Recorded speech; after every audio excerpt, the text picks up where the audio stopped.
Hello दोस्तों, मैं नीलेश कुमार स्वागत करता हूं आपको अपने YouTube चैनल पर। और हम लोग यहां पर एनसीईआरटी फिजिक्स 12th का कुछ न्यूमेरिकल बना रहे थे। अगर आप पिछले वीडियो नहीं देखे हैं तो आप पिछले वीडियो में जाकर उसमें से आप 4 न्यूमेरिकल सीख सकते हैं एनसीईआरटी का, जो एक्सरसाइज 3 इलेक्ट्रिक करंट से लिया गया है। अब आज हम लोग वहां से आगे बढ़ते हैं और न्यूमेरिकल नंबर 5, 6, 7, 8 देखते हैं कहाँ तक पहुंच पाते हैं हम लोग। फिर अगले दिन भी करेंगे। तो आप निकाल लीजिए अपना कॉपी और पेन, और एनसीईआरटी बुक है तो ठीक है, नहीं तो आप यहाँ पर मैं क्वेश्चन लिख दूंगा, वहां से भी आप समझ सकते हैं। तो कॉपी पेन लेकर रेडी हो जाए और देखिए क्वेश्चन नंबर 3.5। ये है हमारा क्वेश्चन 3.5। देखिए इसको हम लोग देखते हैं, पढ़ते हैं।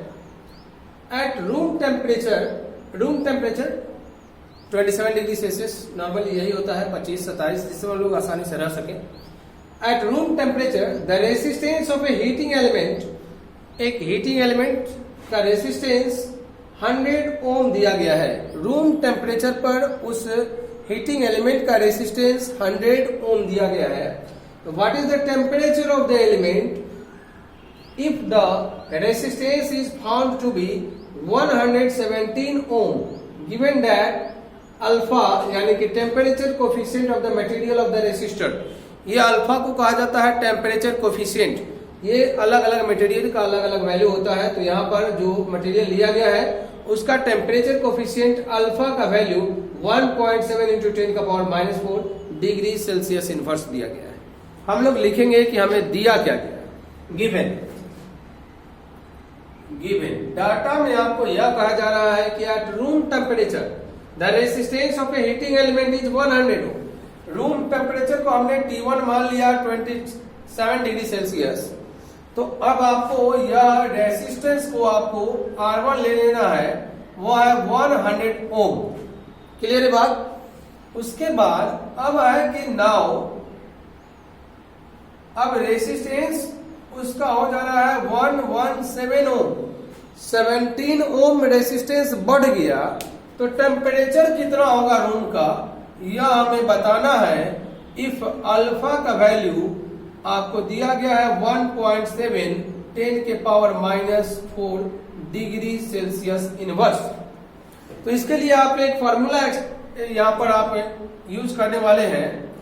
आप जानते हैं कि alpha equal to R2 minus R1 by R1 into T2 minus T1। आप इस पर बना सकते हैं। अल्फे का वैल्यू ये टेम्परेचर कोफिशिएंट है, यह बाद का रेसिस्टेंस है, यह इनिशियल रेसिस्टेंस है, यह भी इनिशियल रेसिस्टेंस है, ये बाद का टेम्परेचर है और ये पहले वाला टेम्परेचर।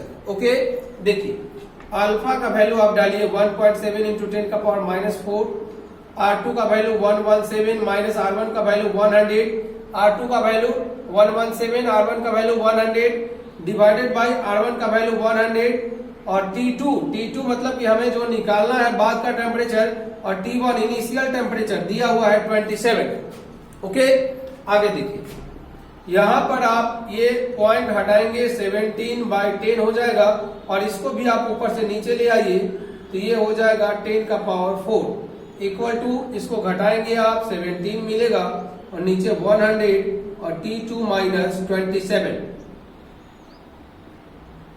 ओके, 17 से 17 काट लीजिए।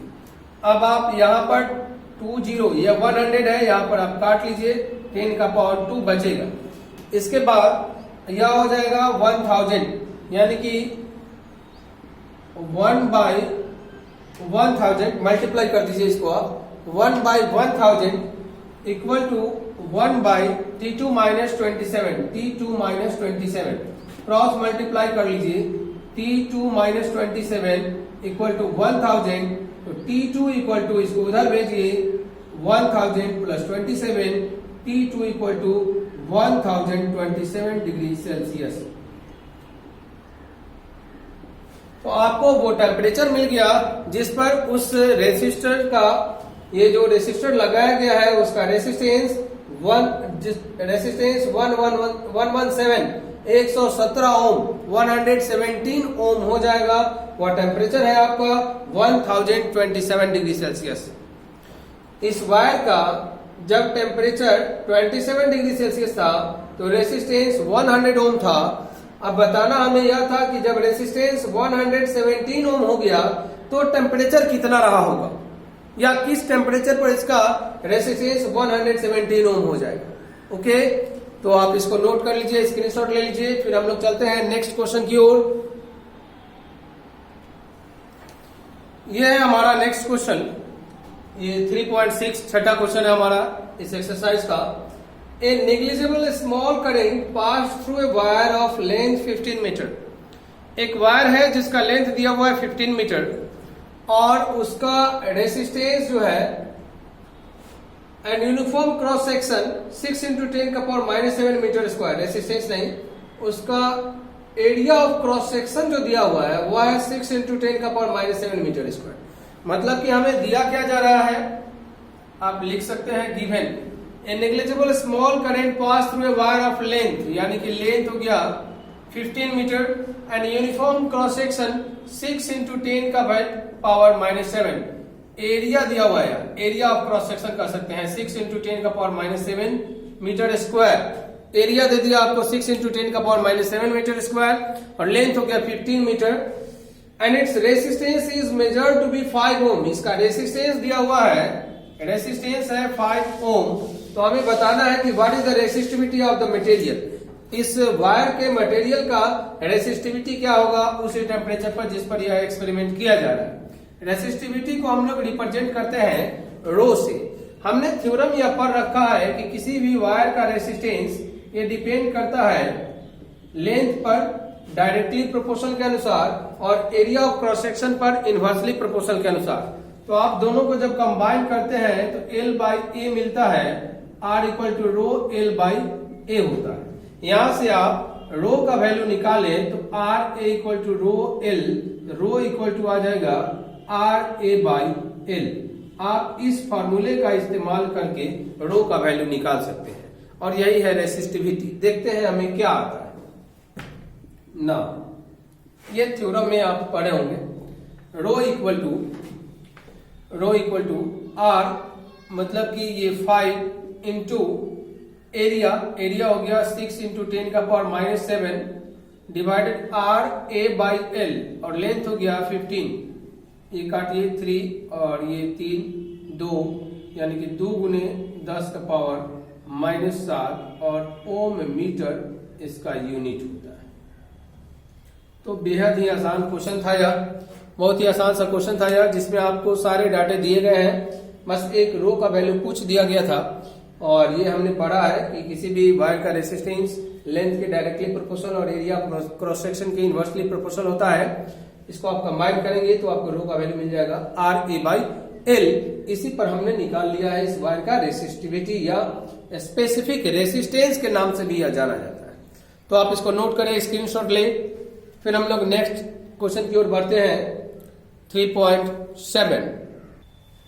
ये हमारा 7वां क्वेश्चन 3.7, जिसमें आपको ये क्वेश्चन लिखा है कि silver wire has a resistance of 2.1 ohm at 27.5 degree Celsius. जब टेम्परेचर 27.5 डिग्री सेल्सियस था तो उस सिल्वर वायर का रेसिस्टेंस 2.1 ओम था, ठीक है। And a resistance of 2.7 ohm at 100 degree Celsius. जब टेम्परेचर 100 डिग्री सेल्सियस बढ़ाया गया है तब उसका रेसिस्टेंस हो गया है 2.7 ओम। तो आपको निकालना क्या है, determine the temperature coefficient of resistivity of silver. इस सिल्वर वायर का टेम्परेचर कोफिशिएंट बताइए। तो अल्फा निकालना हमें, और दिया क्या गया है वो देखिए आपको दिया गया है रेसिस्टेंस पहला वो 2.1 ओम, रेसिस्टेंस दूसरा ये है 2.7 ओम और इस रेसिस्टेंस का टेम्परेचर T1 वो है 27.5 डिग्री सेल्सियस और इस रेसिस्टेंस का टेम्परेचर T2 यह है 100 डिग्री सेल्सियस। हमसे पूछा क्या गया है टू फाइंड, तो हमें टू फाइंड करना है कि भैया अल्फा का मान बताइए। ये आपको सारे डाटे दे चुके हैं। Alpha = R2 - R1 divided by R1 into T2 - T1, यही तो है अल्फा। R2 का वैल्यू 2.7, R1 का वैल्यू 2.1, 2.7, 2.1, 2.1 इंटू फिर यहाँ R1 का वैल्यू और T2 माइनस T1 यानी कि 100 degree Celsius minus 27.5 degree Celsius. तो यहां से आप सॉल्व कर सकते हैं खुद से और कर लीजिएगा। ये था हमारा 7वां क्वेश्चन जिसमें आपको कुछ नहीं करना था। ये सिल्वर वायर का पहला रेसिस्टेंस जब टेम्परेचर 27.5 डिग्री सेल्सियस था उस समय का है, और ये दूसरा रेसिस्टेंस जब टेम्परेचर 100 डिग्री सेल्सियस है तो हमें निकाला था टेम्परेचर कोफिशिएंट कितना होगा। तो आप इसको खुद से सॉल्व कर लीजिए। इसके बाद कुछ नहीं करना है, घटा लेना है और यहां से जो आएगा घटाने के बाद मल्टीप्लाई करके डिवाइड कर देना है। लगभग 0.0039 डिग्री सेल्सियस इनवर्स इसका आंसर आएगा। ओके, तो देखते हैं हम लोग 3.8 क्वेश्चन। ये 3.8 नंबर क्वेश्चन ये थोड़ा लंबा चौड़ा क्वेश्चन है, देख लीजिए। मैं पढ़ के सुना देता हूं और डाटा मैं लिख दूंगा। अगर किताब हो तो आप उसमें देख सकते हैं 3.8 NCERT physics 12 question example number 3.8 question exercise का, टेक्स्ट का नहीं, एक्सरसाइज का। A heating element using nichrome, heating element है जो नाइक्रोम है और connected to a 230 volt supply, इसे कनेक्ट किया गया है 230 वोल्ट सप्लाई से। ठीक है, 230 वोल्ट सप्लाई से जब कनेक्ट किया गया है, draws an initial current of 3.2 ampere, ये शुरू में 3.2 एम्पियर का करंट ले रहा है, which settles after a few seconds to a steady value 2.8 ampere. ये 3.2 एम्पियर शुरू में करंट ले रहा था और कुछ सेकंड के बाद ये सेटल हो गया, स्टेडी हो गया 2.8 एम्पियर पर। ठीक है, हमें दे दिया ईएमएफ का वैल्यू 230 वोल्ट और उसके बाद दो करंट, एक फर्स्ट हो गया I1, दूसरा हो गया I2। उसके बाद क्या है देखिए, what is the steady temperature of the heating element if the room temperature is 27 degree Celsius. पहला टेम्परेचर आपको दे दिया रूम टेम्परेचर 27 डिग्री सेल्सियस, हमें पूछा जा रहा है कि दूसरा टेम्परेचर बताइए। Temperature coefficient of resistance of the nichrome average over temperature range involve is 1.7 into 10⁻⁻4 degree Celsius inverse, और टेम्परेचर कोफिशिएंट दिया हुआ है इसका 1.7 इंटू 10⁻⁻4 डिग्री सेल्सियस। देखते हैं हम लोग डाटा क्या क्या दिया हुआ है। गिवन हमें दिया या कि पहले तो आप जोड़ रखे 230 वोल्ट के सप्लाई से, कुछ समय के बाद आपका, अब पहले शुरुआत में करंट फ्लो हुआ शुरुआत में है 3.2 एम्पियर का, फिर करंट हुआ 2.8 एम्पियर का। अब करंट शुरू में करंट फ्लो हो रहा था इस सप्लाई से 3.2 एम्पियर का और कुछ सेकंड के बाद वो स्टेबल हो गया 2.8 एम्पियर पर, और हमें पहला टेम्परेचर जब यहां था तो उसका टेम्परेचर दे दिया 27 डिग्री सेल्सियस। तो अब जब स्टेडी हो गया तो वहां का टेम्परेचर बताइए कि क्या होगा। ठीक है, देखिए क्या क्या है। ये हमें दिया हुआ है जो सोर्स वो 230 वोल्ट का है जिससे करंट फ्लो हुआ शुरू में 3.2 एम्पियर और टेम्परेचर 27 डिग्री सेल्सियस था। ये दूसरा I2 2.8 एम्पियर जहां पर ये सेटल हो गया, स्टेबल हो गया, और T2 आपसे पूछा जा रहा है। हमें अल्फा का वैल्यू दिया है कि 1.7 10⁻⁻4 डिग्री सेल्सियस इनवर्स, ये अल्फा का वैल्यू दिया हुआ है। तो आप अल्फा का रिलेशन तब जानते हैं कि अल्फा आप जानते हैं R2 minus R1 by R1 into T2 minus T1 के रूप में। अल्फा का जो रिलेशन है वो किसके साथ है? रेसिस्टेंस के साथ है और टेम्परेचर के साथ है। लेकिन यहां दे दिया हुआ है क्या? वोल्टेज और करंट, तो आप निकाल सकते हैं ना ओम्स लॉ के अनुसार।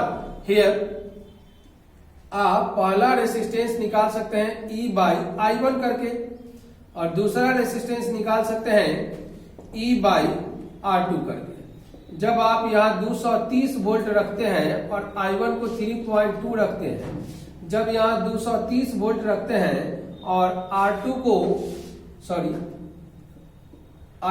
आप 2.8 रखते हैं, तो भाग कीजिए रेसिस्टेंस का क्या वैल्यू आता है। तो भाग करके हम लोग देख लेते हैं एक बार। भाग करने के बाद आपको ये 230 डिवाइडेड बाय 3.2 71.875, 71 ये आ रहा है 71.875 ओम। ओके, और नीचे वाला को देखिए जरा, 230 डिवाइडेड बाय 2.8, ये है 82.14 ओम। ये अब आपको आ गया, हमें R1 का वैल्यू पता चल गया और R2 का वैल्यू पता चल गया। अब आप क्या करेंगे, अल्फा इक्वल टू इसका वैल्यू डालिए। नाउ इस इक्वेशन का आप उपयोग कर सकते हैं कि अल्फा का वैल्यू 1.7 10 का पावर -4, R2 का value 82.142 minus 71.875 divided by R1 यानी कि 71.875 इंटू T2 माइनस T1, और T2 हमसे पूछा जा रहा है और T1 का वैल्यू आपको दिया हुआ है। तो इसको आप सॉल्व कर लीजिएगा। यहाँ पर हम सॉल्व नहीं करेंगे, इसको टाइम ज्यादा लग जाएगा। अस्थिर से आप आराम से सॉल्व कर लीजिएगा। इसको घटा लीजिए, डिवाइड में यह है, और यहाँ से आप क्रॉस मल्टीप्लाई करके आप T2 का वैल्यू निकाल सकते हैं। ठीक है, तो ये था हमारा एनसीईआरटी 12th फिजिक्स का पिछले वीडियो में 4 क्वेश्चन। यहाँ पर हमने 4 क्वेश्चन डील किया, और आप इसको नोट कर लीजिएगा, स्क्रीनशॉट ले लीजिएगा, नोट कर लीजिएगा और प्रैक्टिस कीजिएगा। नोटबुक में जरूर उतारिएगा, ये नहीं कि देखे छोड़ दिए, तभी आपको काम में आएगा। तो फिर नेक्स्ट वीडियो में हम लोग लेकर आएंगे 9 से आगे का क्वेश्चन, 8 से आगे का क्वेश्चन। तो अगले वीडियो के लिए रेडी रहेंगे। और वीडियो अगर लाइक पसंद आ रहा हो तो आप लाइक करें और सब्सक्राइब करें और दोस्तों में शेयर भी करें। तो थैंक यू, धन्यवाद।